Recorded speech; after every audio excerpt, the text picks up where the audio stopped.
Good morning, Unity. Woo! Let me try one more time here, David. Good morning, Unity. Good morning, Unity. Now I'll take that. Good morning, David. How are you? Good morning, Tom. I'm feeling really energized. Me too. Because I get to be with you. We haven't been here together We have in a not. while. Here we are. Yeah, it's great to be up here again. Happy Pride, everyone. Happy Pride. I hope that you feel like the joyful, sparkly energy that's here today. And if you're also watching online, I hope you feel that as well. Yes, yes. It's an energetic month, and we've got some wonderful service planned for you today. Wonderful outside weather. It's been a full week already, and we're going to get started. Yeah. So, David, I'm going to ask you to take us to that place. Thank you. Yeah. Thank you, Tom. It's so good to see everybody, and no matter what's going on out there, what's taking you, what it took to come here, just take this moment now to settle in our chair and breathe in the abundance of air that is always around us. Take another deep breath in. Say thank you in your mind to the air. We hold this time, this space today to honor the God that is within us, all around us, as us.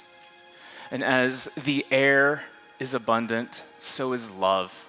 So is God's love that is abundant within us and as us.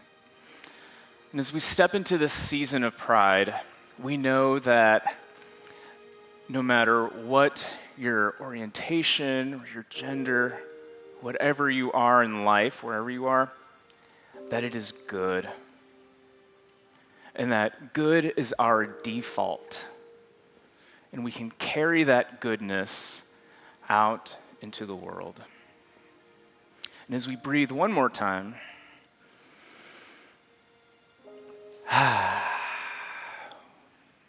we can say, and so it is, let it be, Ashe, Amen. Welcome Tom back up.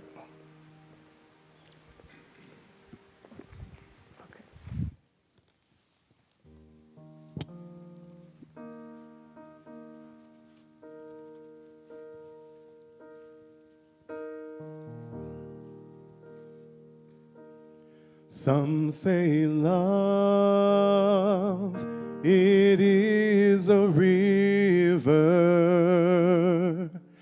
that drowns the tender reed.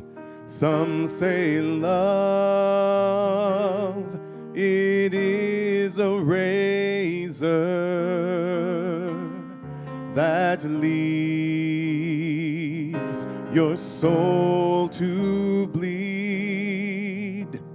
Some say love, it is a hunger, an endless aching need. I say love, it is a flower, and you, its only seed.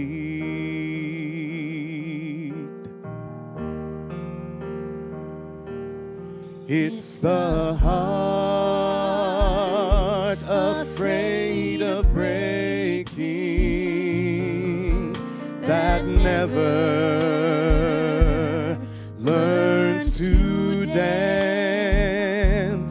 It's the dream afraid of waking that never takes a chance. It's the one who won't be taken, who cannot seem to give, and the soul afraid of dying that never learns to live.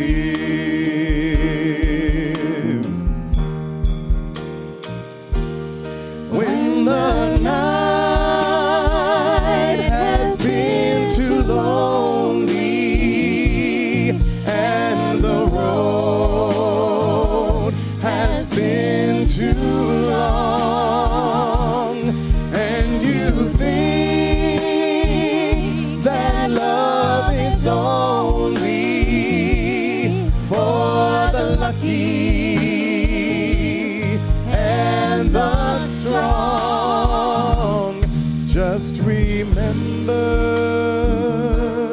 in the winter, far beneath the bitter snows, lies the seed that with the sun's love in the spring becomes the rose.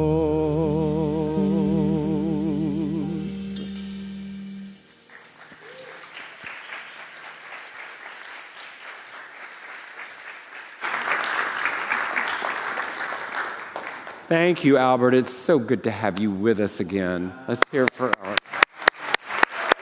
Yeah, so special when he joins us. Hello, Jessica. Good morning, Tom. How are you? I am great. I get to be up here know, with it's you so nice again. to It's see like, you. wow, we haven't done our little show in a while, right? Yeah. So it's great to be here with you. So what's going on in your life? Oh, you know, I am here. Yeah. I'm so grateful to be here. And we are ready to get this party started, yes? We are. Okay, great. First things first, in your programs, there is a spiritual connection card, and we would love for you to declare that you are here today by putting your name, where you come from. If this is your first time, you can mark that here. If you don't have a program, please raise your hands, and we'll let the ushers know and bring you one there.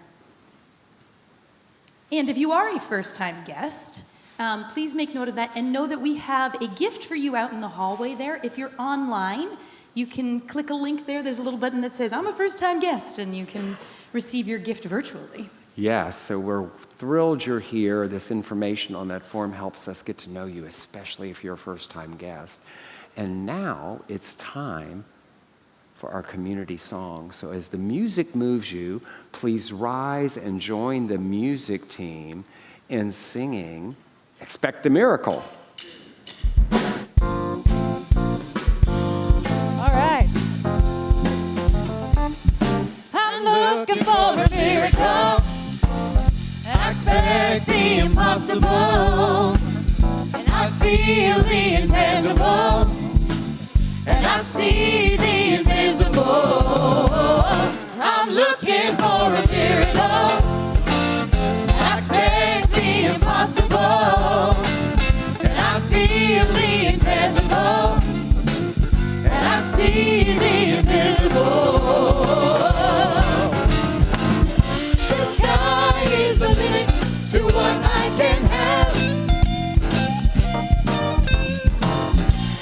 sky is the limit to what I can have. The sky is the limit to what I can have. Just believe and receive it. Affirm it will happen today. Hey, hey, just believe and receive it. Affirm it will happen today. Alright. I'm looking for a miracle. I expect the impossible. And I feel the intangible. And I see the invisible. I'm looking for a miracle. I expect the impossible. And I feel the intangible. And I see the invisible. The sky is the limit to what I can have. The sky is the limit to what I can have. The sky is the limit to what I can have. Just believe and receive it. Affirm it will happen today. Hey, hey, just believe and receive it. Affirm it will happen today. Woo.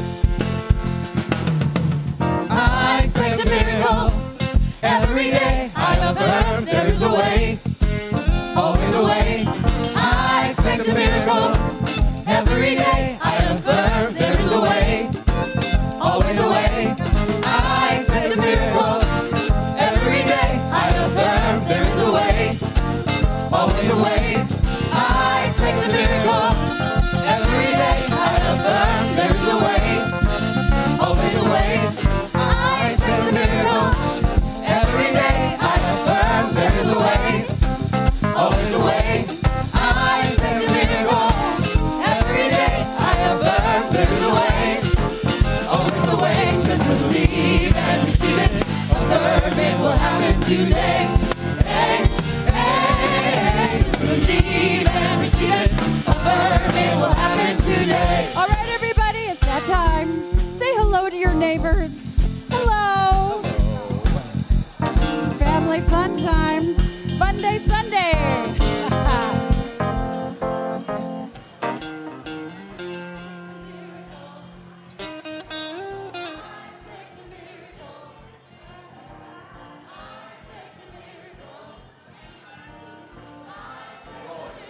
Happy Sunday, everybody online.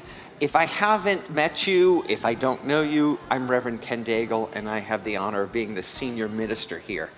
I would like to meet you, and I would like to get to know you. So if you're interested, please check the link in the chat right now, and that gets you to my Calendly, and you can schedule a half-an-hour appointment with me so we can talk, I can find out more about you, and find out how we can support you better. I know that you are not here by accident, but you're here by divine appointment, and I look forward to us meeting. Namaste.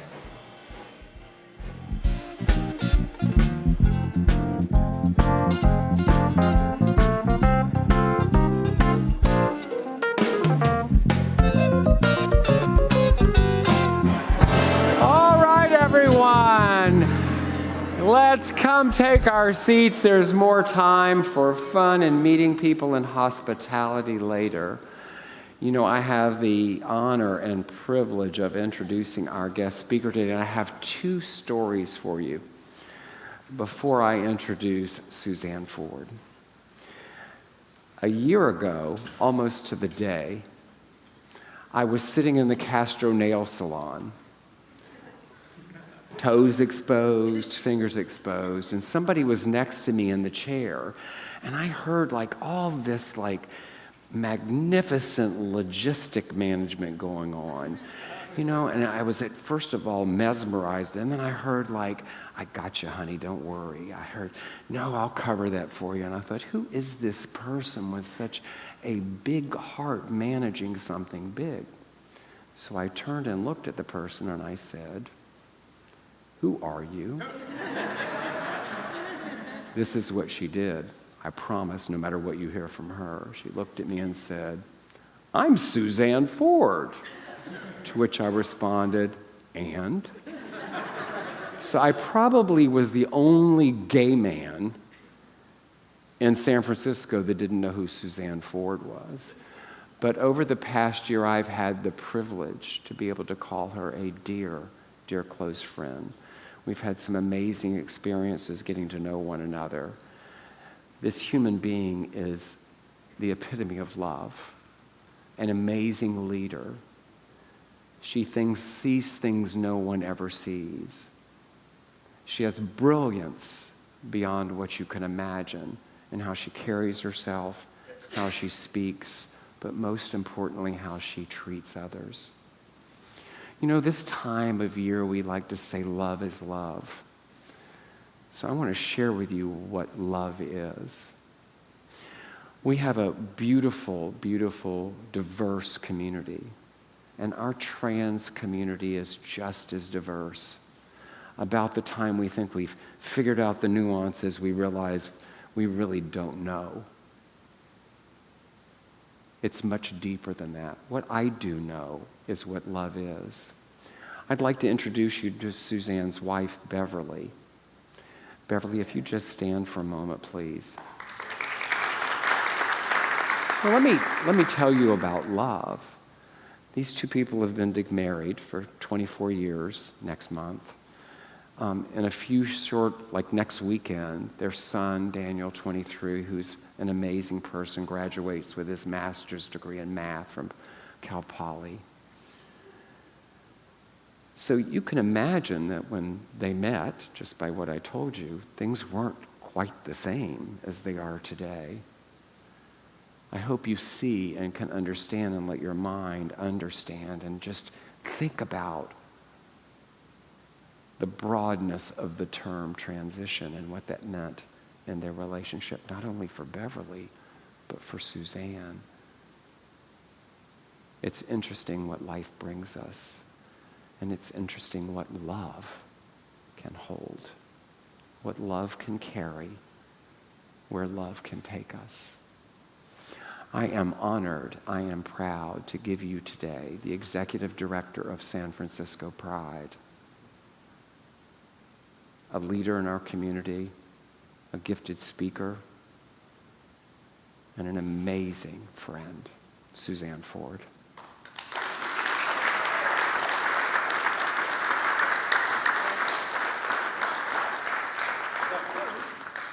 Oh, sorry, Albert.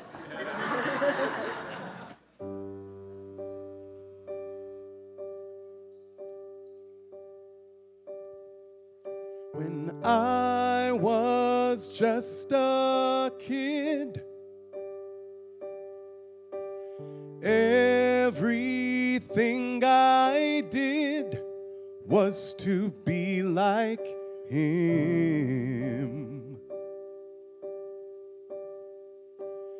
Under my skin,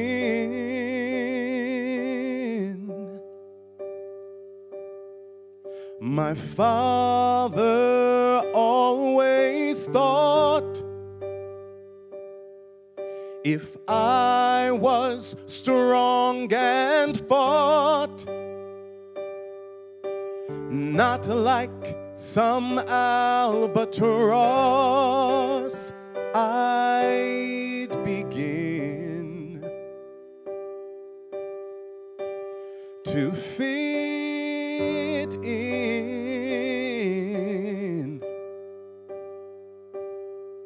Look at me, powerless and holding my breath, trying hard to repress what scared him to death.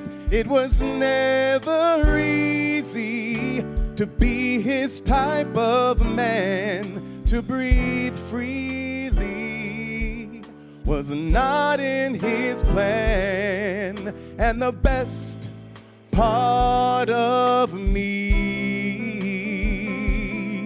is what he wouldn't see. I'm not my Father's son.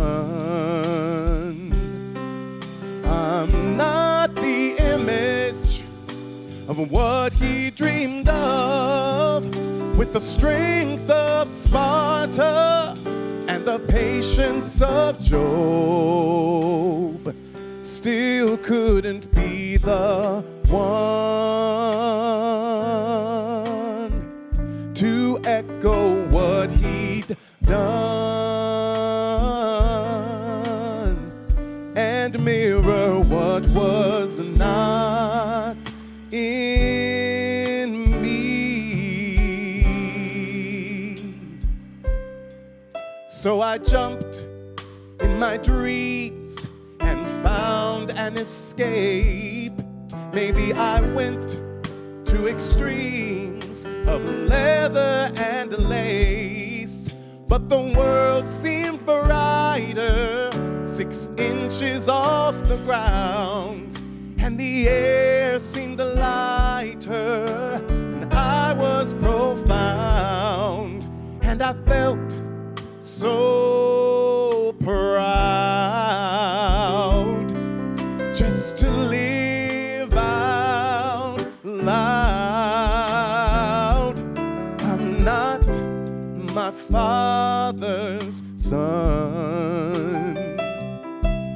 I'm not the image of what he dreamed of, with the strength of Sparta and the patience of Job.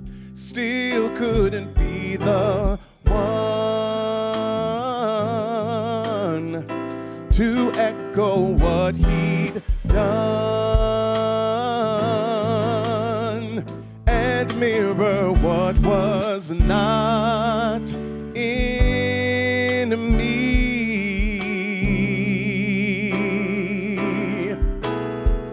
The endless torrent of expectations swirling inside my mind wore me down. I came to a realization, and I finally turned around to see that I could just be me.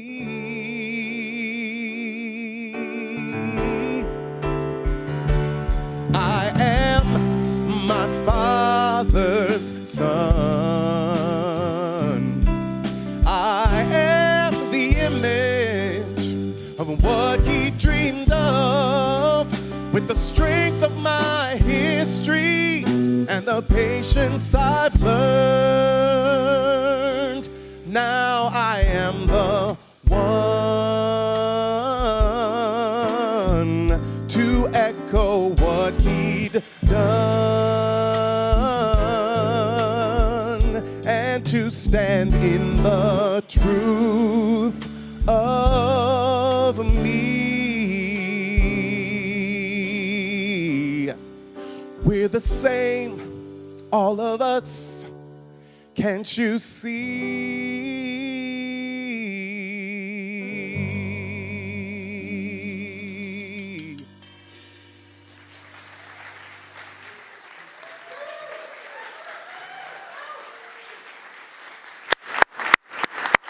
Thank you, Albert.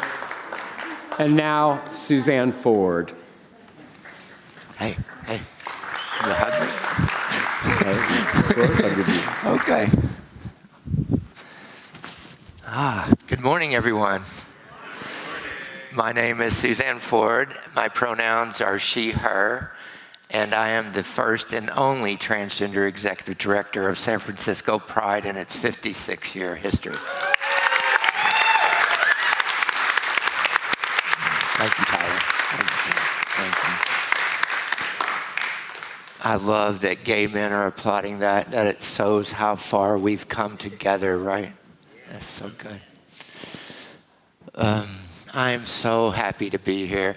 I don't think I said that to Tom in that fashion. I would like, And I will tell you that I instantly loved that man, and I was suspicious. Like,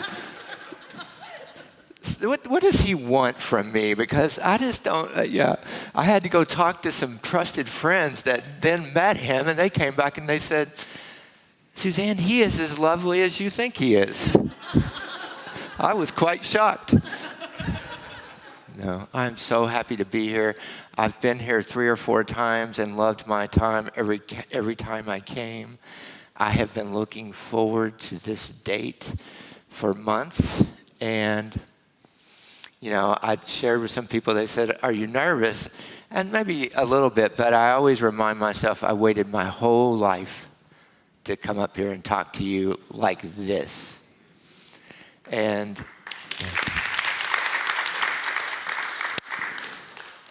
the topic or title of what I'm going to talk about today is God is Big Enough.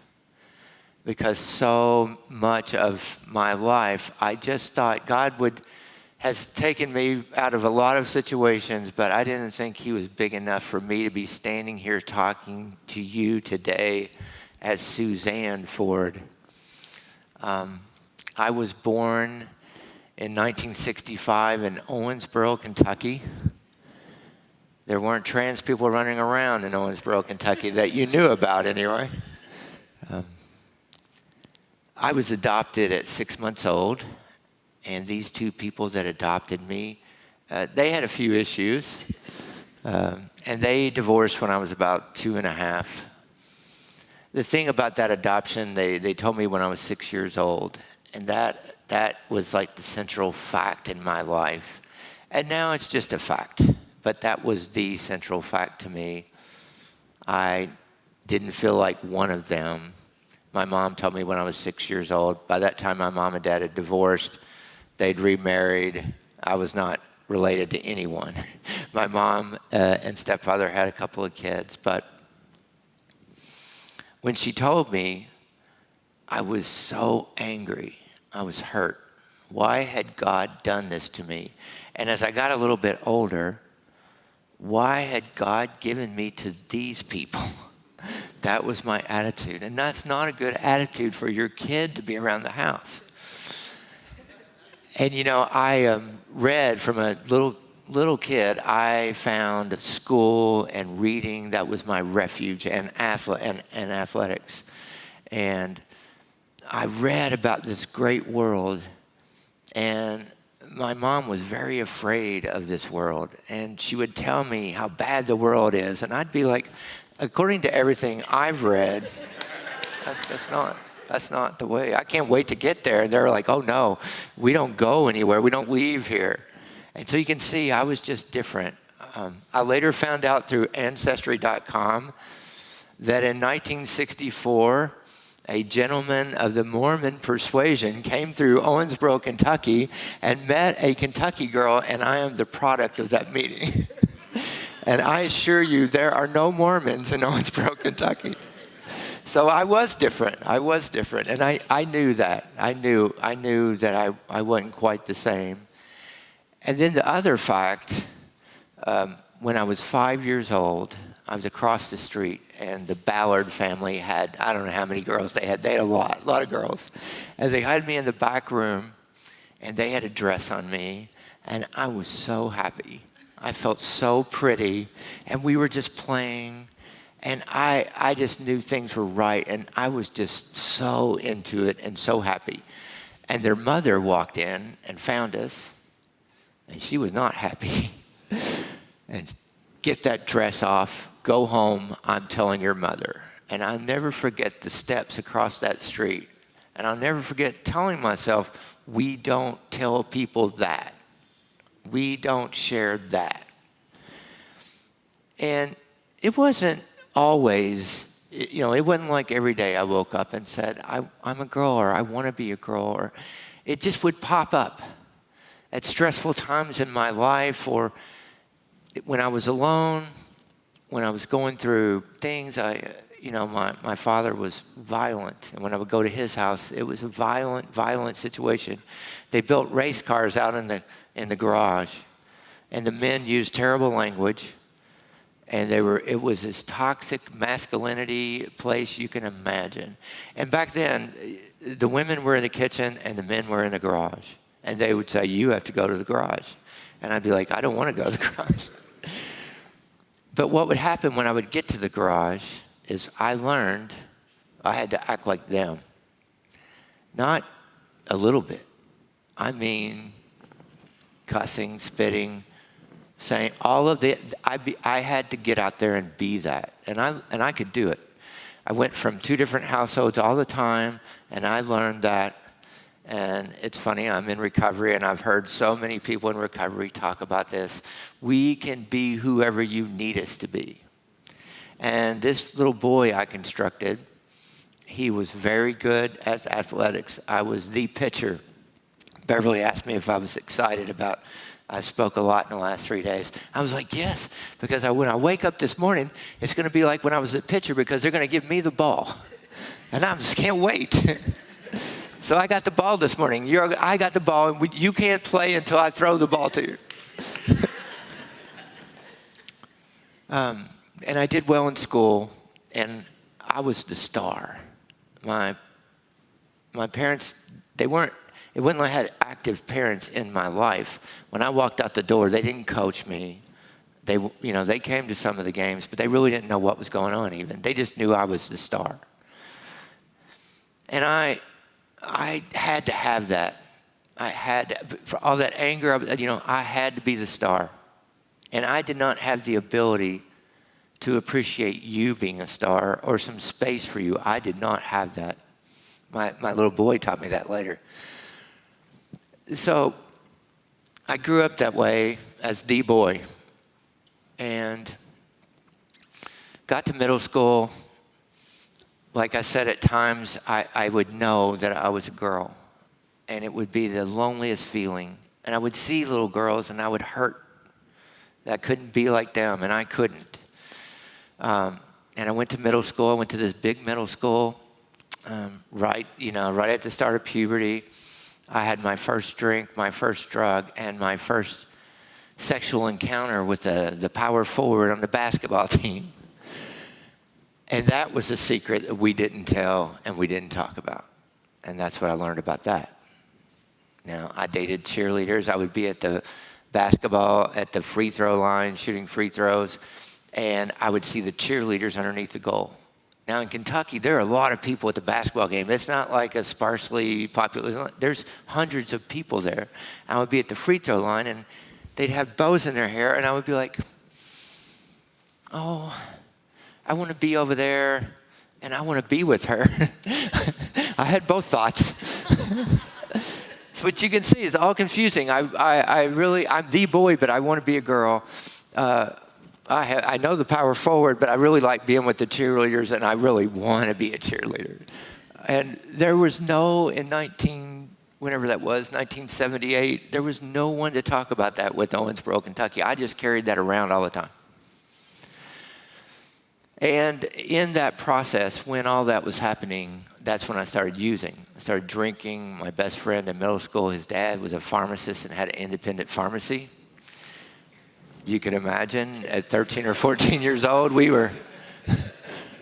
And that became part of my character. I'd been the smartest kid in that little elementary school, and I wasn't the smartest kid anymore. I wasn't the best athlete anymore, and that bothered me.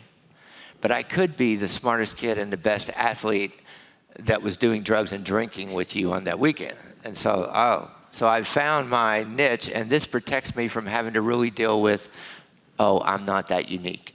I'm not the best one. And that was just the story of my life. I knew I was going to go away to college, and my parents were like, we don't know how. That was their attitude. I applied for a naval scholarship, Marine option. They didn't even know I'd applied for the scholarship. And I got that scholarship. And my attitude was, I told you I was going to leave this place. I told you I was going to go to school. You didn't help me, and I don't need you. That was my attitude. Turns out I did need someone. My uncle dropped me off at school. An uncle I wasn't close to. They just dropped me off, and there I was. And I drank and used like I had been, and there was nobody making sure I had money in my checking account. There was nobody. I was on my own. And it didn't end well. I lost that scholarship. And that was what happened in my life all the way to 35. I would get to the edge of being really successful, and then I would massively tear it all down. Angry at everybody, not taking accountability for any of it. It was God's fault that those people had me. I mean, if you had a drunken father that might beat on you that weekend, or if you had an emotionally damaged mother that couldn't handle anything, was all full of fear, you'd be like that too. That was my attitude.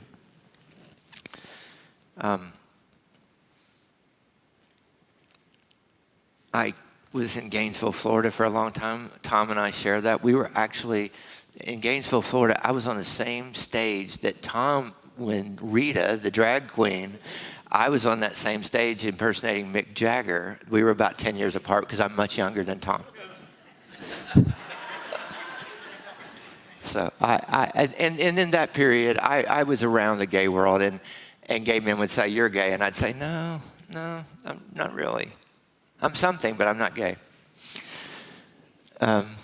So I came through that period and got back to Kentucky, and somehow I'd really become addicted to cocaine and alcohol. And I kind of cleaned myself up for a minute, got to Kentucky, went back to school. I met this girl, and her family was educated. They had books in their house. Her dad was a doctor, and I married her family. I don't think I married her as much as I married her family, and that would fix me, right? If I was around people that were educated and different than my family, it would fix me. Guess what? It didn't fix me. Just magnified the problems. But I did graduate from college, from Murray State, with a degree in history, and I got into Howard Law School. And civil rights, I had done a lot of work in civil rights in undergraduate, and I was interested in everybody else's rights, not mine, because I wasn't telling you who I really was. And I went off to Howard Law School. And again, I made Law Journal, top 20% of my class my first year. Into the second year, tore it all down. I was addicted to crack cocaine. I lost my family. I had 2 children with that woman, and I lost everything. And I ended up unhoused back in Kentucky. My friends turned their back on me, and my friends were, it's like getting kicked out of Guns N' Roses for drug use. You got a problem. If friends like mine don't want you around, you've got a problem. I couldn't really balance it all out. How did this happen? I had been diagnosed bipolar, and I just couldn't understand how it had all happened. But I ended up at the state hospital in Kentucky, Central State Hospital, and in therapy, I had a therapist who's, after many years, became my friend, but she told me, "You've done a lot of wrong things. You got to remember, I wasn't paying my child support. I wasn't seeing my children. I'd lost my family. I'd lost my law career. I'd lost everything." And she said, "You've done a lot of bad things, but you're not a bad person." It was the first time I ever heard that. And I heard it. And that just gave me a little bit of light. And that they got me on some medicine, got me, and I hate it when I hear politicians in San Francisco talk about these simple fixes for drug addiction. There are no simple fixes. It took a village of people and thousands of dollars and doctors. It took so many people to put me back together, but they did, and I got sober. I had known this young lady when I was in Owensboro, Kentucky, many years before. I saw her when I was 13 years old. I remember the first time I saw her, and I was like, wow, that girl knows more about sex than I do. She's sitting right there. She did too. But we got married. I was in a church, an evangelical church in Louisville, helped put me back together. And I've not had a drink since then.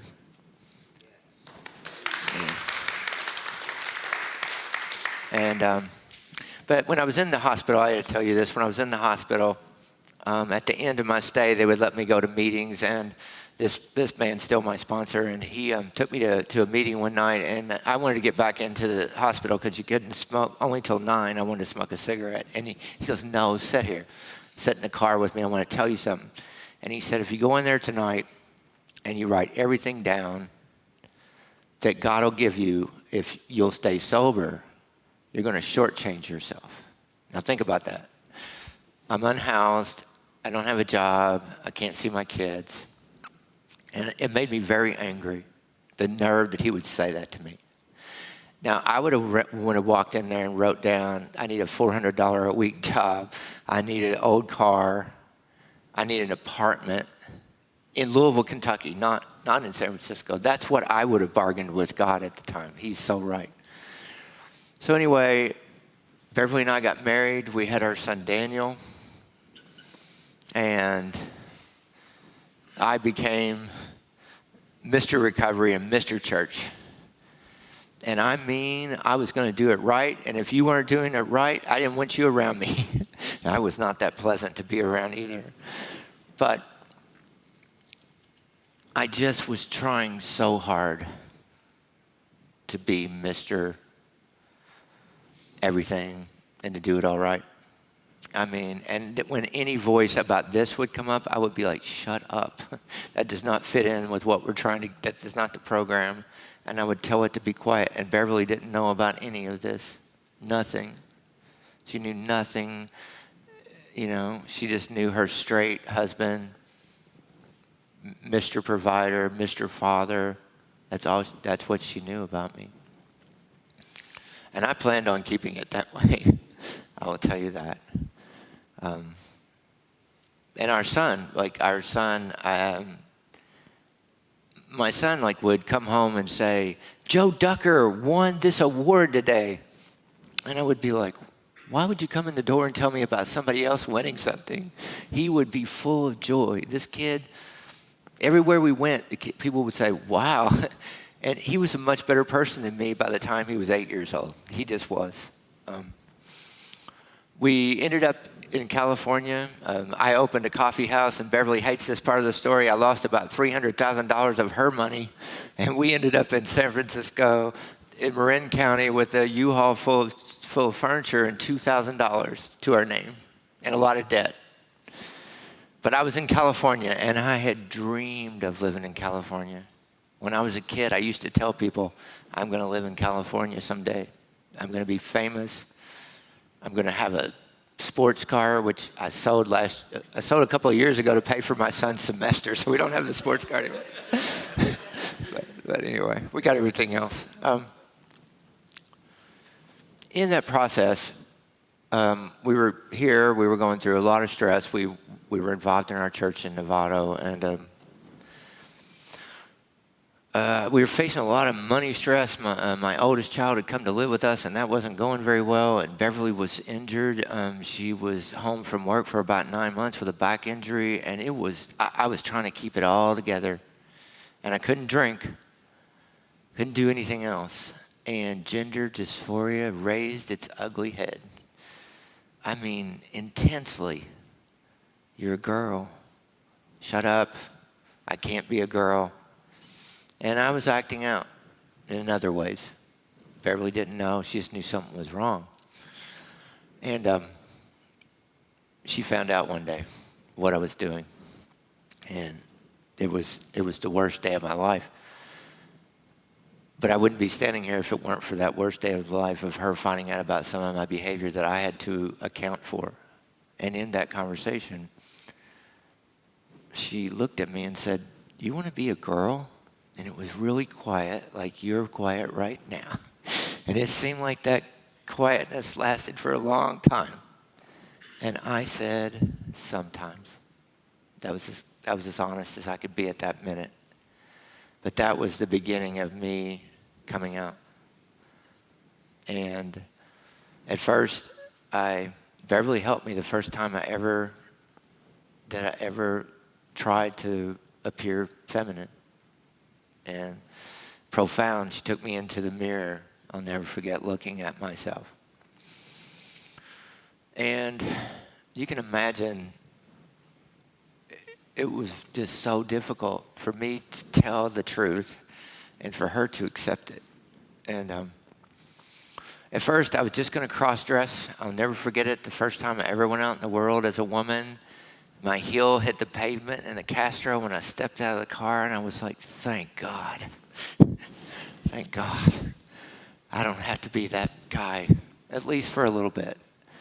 And I would go out once a month, and then it was hard. It was so hard. I was running towards something. Beverly was getting drugged towards something. It was hard. But it quickly became apparent. I would cry at Saturday mornings. If I'd been out Friday night, I would cry. I wouldn't want to be Brent, and that was my dead name. A lot of people know about it. My name was Brent. I didn't want to be Brent, and I would cry. I knew some cross-dressers, and they didn't cry. That wasn't true for me. And it became apparent that I was going to transition and what all that would mean. Now, you think about it. I had been unhoused, bipolar, state hospital, lost everything. And I truly believed that God had sent all those people to put me back together again. But there was no way. I was going to lose my wife. I was going to lose my son. I was going to lose my job. I worked in Sacramento at an all-white, male-dominated packaging company in a very conservative business. I was going to lose everything. There was no way. But once a little bit of light had been shown on it, it had to happen. It wasn't, everybody would say, oh, you were so courageous. Not really. It just was no choice. And Beverly had a lot of courage.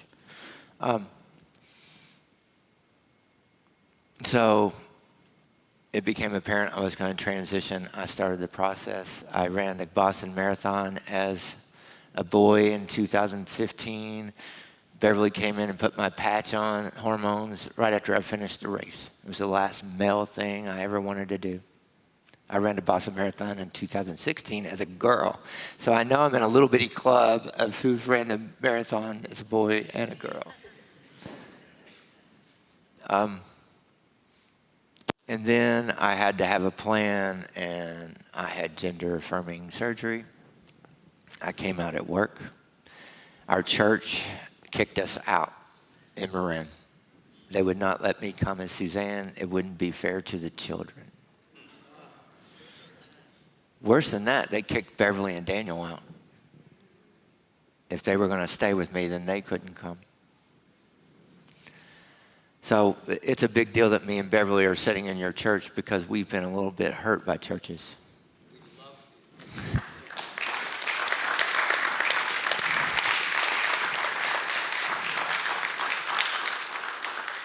But I found out something. At first, I was scared to death. I wouldn't look at you in the face. I had my wig pulled down, way down. I was very scared. I didn't want to see you. But I found out that when I told the truth, that I was me, there was nothing more powerful. I had it exactly backwards. All my life, I thought I couldn't be Suzanne because then I wouldn't be important. And I always thought when I was little, I'll be important. I'm going to do something big. And that probably saved my life many times because when I would get to the edge of losing everything or dying, that would pull me back, that ego. It was the exact opposite, though. When I became my authentic self, my life changed in so many ways. My son, they all said, your relationship with your son oh my God, it's going to damage him, right? It's going to be so terrible for your son for you to transition. I had been hard on my son. My son was not an athlete like I was. I kept all the other boys, they didn't have to doubt me. I didn't get picked on. But my son, I would throw him the ball, and he would look at me like, why? Why did you do it? And my son was really smart, and he sang, and he was a musical theater star. He is straight. It's a weird combination, but he had a rock band in high school. He really is my hero. He had a leather jacket that I bought him, and he was a lead singer of his own, the Ford Mustangs in high school. The kid is really cool. But I had been hard on him. I was training him to be a man because I was afraid of men. And after I transitioned one day, I don't know what I told him. Toughen up, butch it up. He looked around at me, whipped around, and he said, if you get to be you, I get to be me. Yes.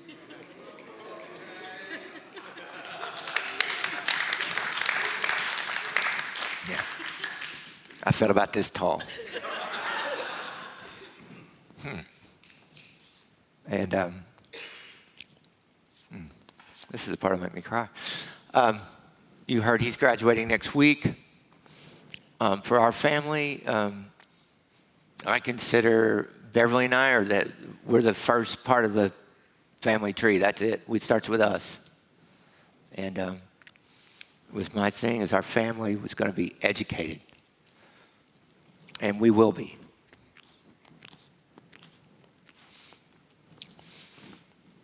So I wanted to do something in the community. I knew I was supposed to do something. Now I'm Suzanne, and it's time to do something. And I was on the board of directors at the SPAR Center. I became president of that board, the Marin LGBT Center over in Corte Madera. At the time, Janie Spar got me involved in Trans Heartline. I was one of the founders and the board of directors at Trans Heartline when trans people were having gender-affirming care and coming to the Bay Area. And then I met Melanie Nathan, who was vice president of Pride, and she invited me to some events, from Pride events. And then in 2017, I held the banner of the first resistance contingent in response to a certain man. I won't mention his name. And I marched down Market Street holding that banner, and it changed my life. I said, I have to be involved with this, and I ran for the board, and I was on the board of directors at Pride from 2018 to 2022. In tumultuous years, I will say, but that became my family, my chosen family. In 2022, we came out of the pandemic. We said we're going to have Pride for the first time. It was February. We had $100,000 committed to us in sponsorship. That's all. And the executive director, Fred Lopez, took a job at MoMA. And I don't blame him. I wish I'd have been offered a job at MoMA at the time. I would have taken it too. But they said, who's going to do it? And I've been socialized like the men in this room. I've been socialized that I can do anything. I've been socialized they call on me when I raise my hand. And I said, I could do it. Well, that was not true. At all. But I've been taught in my recovery circles, do the next right thing. And I would run down the hall. I would say, we're not going to fail. We're going to do the next right thing, and it's going to be okay. And that's what happened. Now, it didn't look very pretty that first year, and I don't know how we made it, but we made it somehow. And, I became Suzanne Ford, bigger than I. And God, so much joy. I get to dispense joy in this city. It's you walk into the room, they know we're there. They know what we do. Everybody owns Pride in the city, in the Bay Area. It's part of I get to run your thing. And I found my voice. I also found out what I was not really good at. But my wife's telling me it's about time to wrap it up. She's right. What joy, though. What joy I get to be. And I just will tell you, you've heard me in the media talking about how bad things last year were really bad. Corporate sponsorship had dropped off.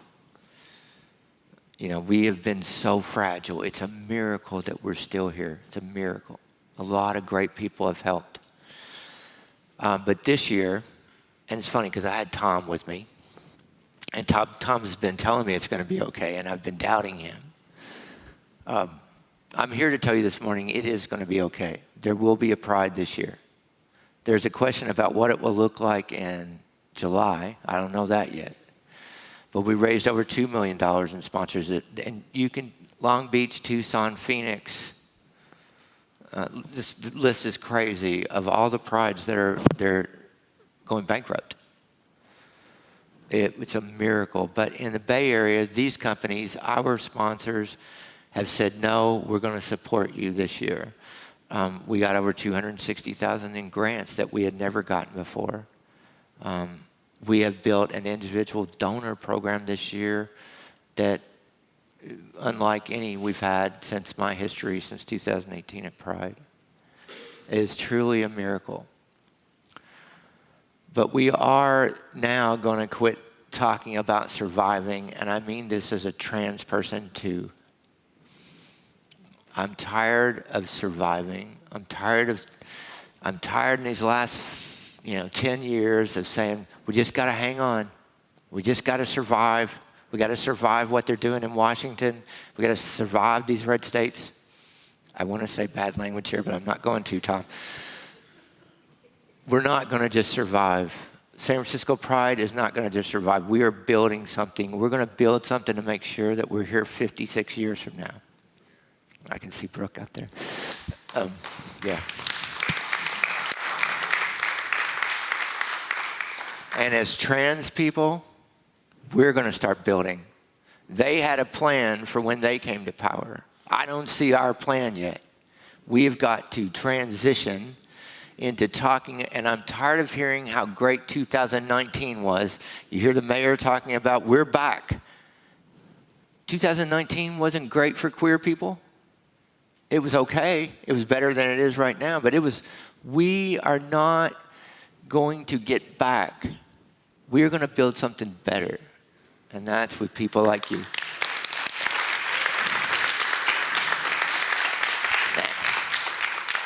Where's Marty? Marty, you told me I was going to feel this way, and you were so right. I feel really good. So thank you all. It's been lovely to be with you. I love you.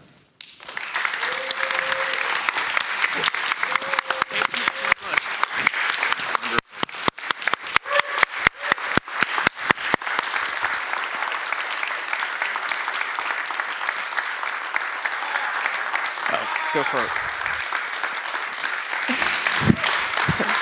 No. Oh my God. This is so good. I love her so much. She just reminded me that I never said God is big enough. I thought it was evident. So I will end that with saying God is very big enough. Yeah. Suzanne Ford, everybody. Oh, I feel God after your talk, throughout your talk. Thank you. And so we can take this sense of joy and freedom and earned freedom and power from being our authentic self. We can take that power into our time of meditation now. As we breathe in, breathe out.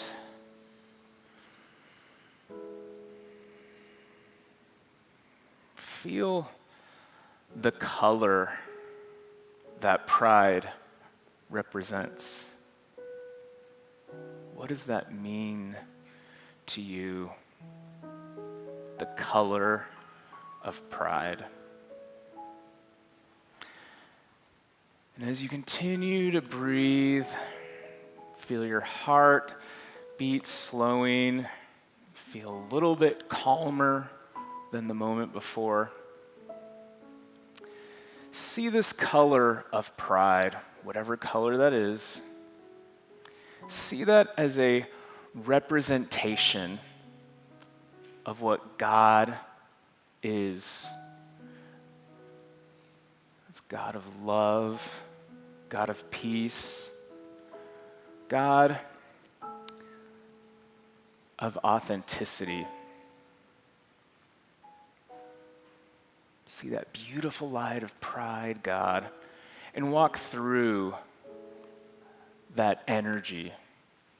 Feel it all around you, permeating your cells, your body, your bones, your muscles, and empowering you.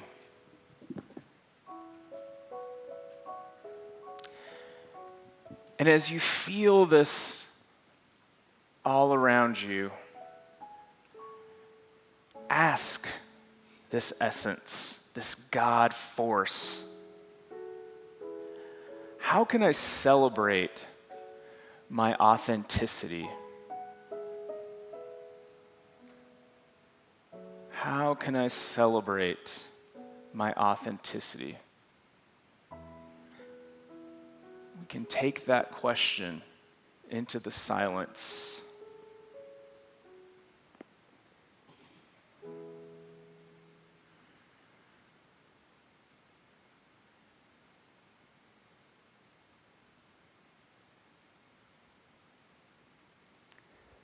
Then this God energy answers with a symbol, a representation of your authenticity. And every time you see this symbol in your waking life now, that is a symbol from God saying you're on the right path.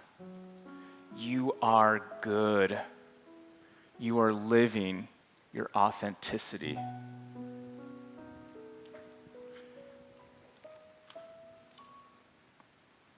For me, I see a golden retriever dog. But for you, it may mean a rainbow or a sparkle or a football or a baseball Suzanne was talking about. That symbol, that talisman of your authenticity is a reminder that you are powerful. You are authentic. You are what the world needs. And as you breathe out, this God energy, pride and love and authenticity, you know and can rest in your own goodness that is already there. So it is.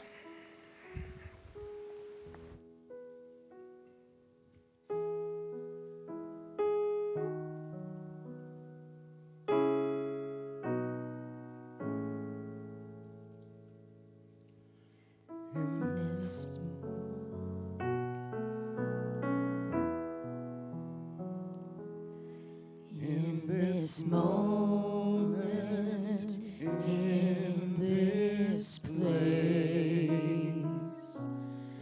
I remember who I am,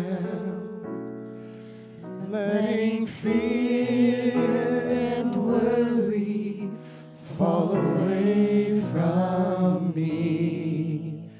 I open my eyes and see there is only love. There is only love. Love that heals, love that sets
that sets us free. There is only love. There is only love. There is only love. Love that heals, love that sets us free. There is only love. There is only love. There is only love.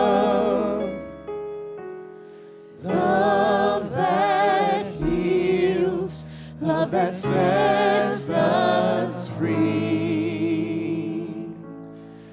There is only love. Love that heals, love that sets us free. There is only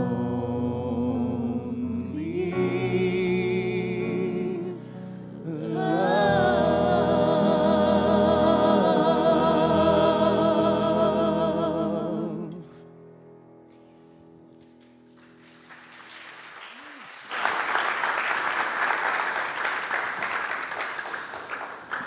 Thank you, Suzanne. We're so grateful you were here with us today. And Ken sends his love to all of you, and he thanks you, Suzanne, for being here talking to us today. Let's hear it for Suzanne one more time.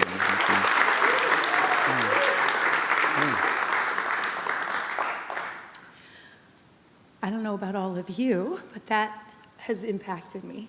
And everything that we do in here impacts us, and we come for that impact, yes? So to anchor that impact so that it carries beyond this moment, we offer a few suggestions, and they're located on your spiritual connection card there. And just take a moment and walk through these with us so that we can keep this energy, this love alive. The first is to celebrate your authentic self, boldly and freely. And this week, you might choose to notice where you still hide. You can practice radical acceptance. Or you can be a beacon for belonging. We also highly encourage you to come volunteer at Unity San Francisco so you can be a part of this amazing magic, a part of the fabric that brings this together and continues this story. And you also can write in your own anchor. If there's something that's coming up in your heart that's speaking to you, what is it? Write it down. It's amazing how slippery these things get. But if it's written, and if you can share it with us, we will hold that. Reverend Ken holds it in prayer all week long to strengthen that energy, to reinforce it. Whatever you need to take this and bring it forward into the next moment and the next and the next. Drop it in the basket as the ushers come around. You know, there's a spiritual discussion group after this to go a little deeper. It's 30 minutes long. Grab a plate of food, go in the conference room, and join a group to talk about it a little further. Those of you online, you can do it too. Go to the website and click on the link that gets you there. We would not be here if it wasn't for the gifts that are shared. And just take a moment, because we're gonna talk about time, talent, and treasure. But what are your gifts? What do you have? Because we all have something. Whether it is time, energy, talent, maybe you're longing to get up here and sing or share your story. And yes, treasure, so we can keep the lights on and keep these things moving. What is your gift to share, and how can you share it so we can keep coming back together? I'm going to put this QR code up here. You can scan that and pay online. There are envelopes in the front seat. If you want to write a check and stick that in the baskets, the ushers will be coming around. And online in the Zoom room, there should also be a link to donate as well. Yes. And we are going to talk about something about why I give for a moment. But before I do that, I want to share with you that our board member, Rosie Domina, has graciously donated and sponsored the band and hospitality today. Thank you, Rosie. And you too can do that. You don't have to do it as an individual. You can come together as a group, a team, whatever it is, celebrate something special. We love to honor you. And also, Rosie is going to come up and share with us about why she gives. Rosie?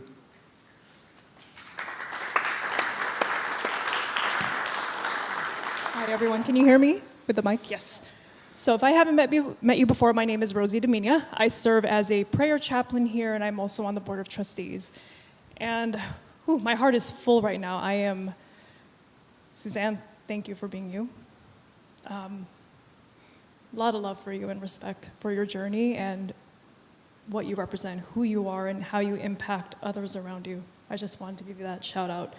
Very powerful, very powerful.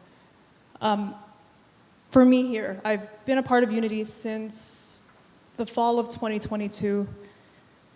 It has been such an amazing and grateful journey to be here with all of you, and in many ways, all I can say is I love this community. That's why I'm here, in the small ways and in the big ways.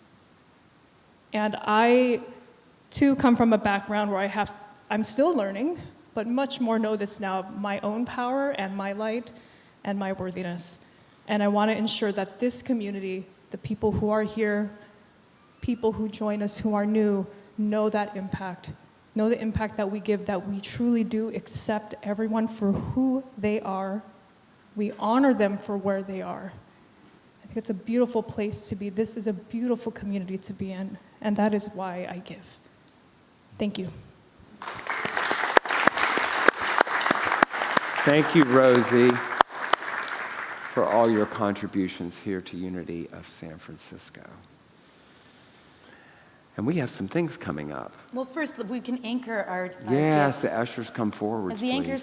anchors, yes, they are. As the ushers come forward and receive our blessings, we're going to anchor it with this knowing. I'm going to say it once, and if you'll join with me, that'd be wonderful afterwards. I give with abundant love and joy. As I give, I receive. I give with abundant love and joy. As I give, I receive. Thank you. Yes. Thank you, ushers. Yes, and so now, yes, we have a bunch of really wonderful things coming up. The Spiritually Feminine group normally meets on Tuesdays, but this month it is going to be meeting Wednesday, June 16th at 6:30 p.m. That time just changed on that slide. I'm getting head shaking. It's on June 16th, yes? Great, whatever day that is, come. It's in person. And we have some meditations today. How many people were at the meditation this morning? Yeah, we had that. Thank you, Tyler and Jessica, for leading that. Upcoming meditations are the guided meditation that we're going to have next. And Reverend Ken is going to lead that.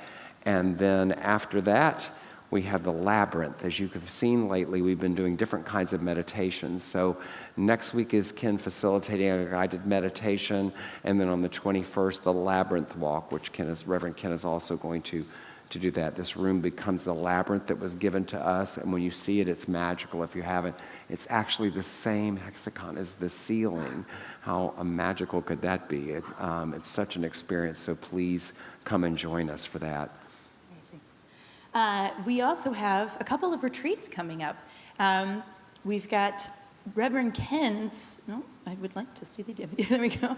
Reverend Ken's Unapologetic Manifestation, his book. He's holding a retreat at Unity Village, September 21st and 25th, to walk us through that.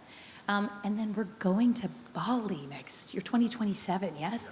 So the information session for that will be this Tuesday, June 9th at 6 p.m. The Zoom link is on the website. Please come ask all the questions and start to create your adventure to Bali. And we actually know what we're doing. We're just going to let you know up front. This clicker has a life of its own. We're just going to be up front with you.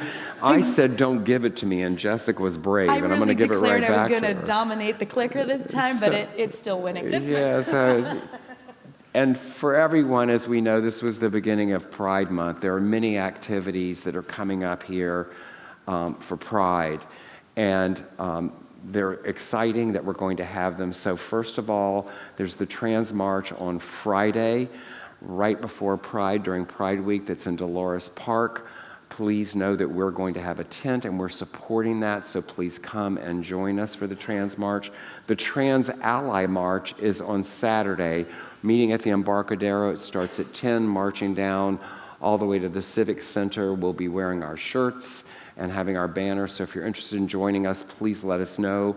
We need some ambassadors and people to help us with that. So if you'd reach out and let us know, we would love that. And then, of course, Pride Sunday celebration goes on Pride Sunday. We here are having our own celebration with Reverend Ken, who will be speaking to us about Pride on the 28th of June. And there's also the chanting meditation he's going to do that day, where he's got That's correct. Pride themes that will be used as mantras. Going to be a great day here, as well as Pride Sunday. Thank you all. This wouldn't have been service without you being here today. Without each and every one of you, it would have not been what it has been and what we're experiencing today. So thank you for being here. Thanks to our AV team. By the way, Ephraim graduates next week. Congratulations. Pharmacy school. Wow. Pharmacy school, folks. Congratulations, Ephraim. Pharmacology. Pharmacology. See, there you go. Wow. Yeah, I said that earlier to somebody. They thought I was from somewhere else, so I wanted to be certain, right? So we thank the band. We thank everyone that's been involved today. Thanks to our ushers. Thanks to everyone. And we're going to now turn it over to the music team as the music moves you.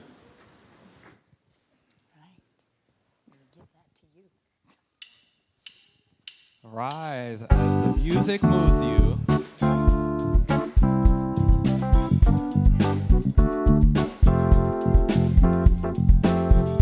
My eyes are wide and open. My eyes can see.